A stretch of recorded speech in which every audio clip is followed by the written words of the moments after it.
एक दिन वह हस्तिनापुर पहुंचा और गुरु द्रोण के समक्ष जाकर प्रणाम कर बोला, गुरुदेव, मैं निषाद पुत्र एकलव्य हूं।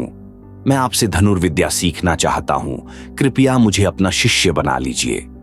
द्रोणाचार्य को यह सुनकर आश्चर्य हुआ। उन्होंने सोचा, यह बालक अत्यंत प्रतिभाशाली है, लेकिन यह निषाद वंशी है। मैं केवल क्षत्रियों को ही शिक्षा दे सकता हूं। उन्होंने एकलव्य से कहा, वत्स, मैं केवल राजकुमारों को ही शिक्षा देता हूं। तुम धनुर्विद्या नहीं सीख सकते। यह सुनकर एकलव्य का हृदय टूट गया, परंतु उसकी गुरु भक्ति अटूट थी। वह निराश नहीं हुआ और मन में निश्चय किया कि वह स्वयं अभ्यास करेगा और गुरु द्रोण को अपने हृदय में स्थान देगा। एकलव्य अपने वन में लौट आया और वहां उसने गुरु द्रोण की मिट्टी की मूर्ति बनाई। उसने प्रतिदिन उसी मूर्ति के सामने खड़े होकर अभ्यास करना आरंभ किया। दिन रात कठिन परिश्रम करने से उसका निशाना अचूक हो गया। धीरे धीरे वह धनुर्विद्या में पारंगत हो गया और जंगल के समस्त जीव जंतु भी उसके कौशल से आश्चर्यचकित थे।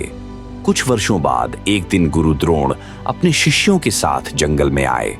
वहां उन्होंने देखा कि कुत्ते के मुंह में 7 बाण लगे हुए थे, परंतु उसका तनिक भी रक्त नहीं निकला था। यह देखकर अर्जुन चकित रह गए। उन्होंने पूछा, गुरुदेव, यह किसका कार्य हो सकता है? गुरु द्रोण भी अचंभित थे।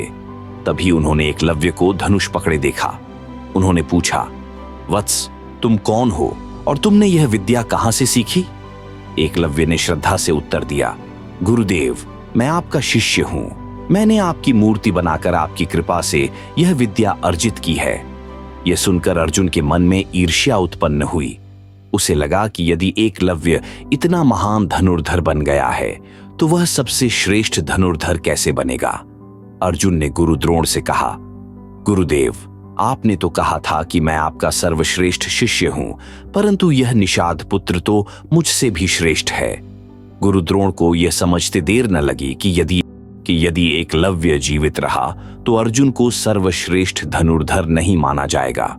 उन्होंने सोचा और फिर बोले, एकलव्य, तुमने बिना मेरी आज्ञा के विद्या ग्रहण की है।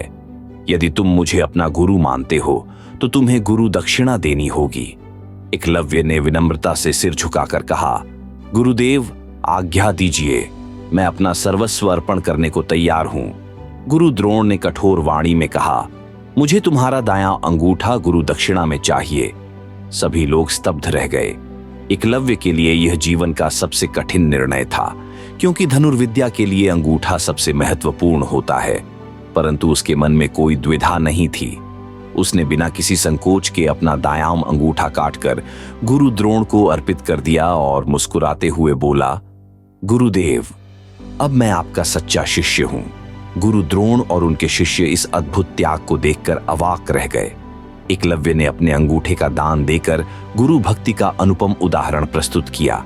यद्यपि वह फिर कभी अपने पुराने कौशल से तीर नहीं चला सका, परंतु उसका बलिदान अमर हो गया।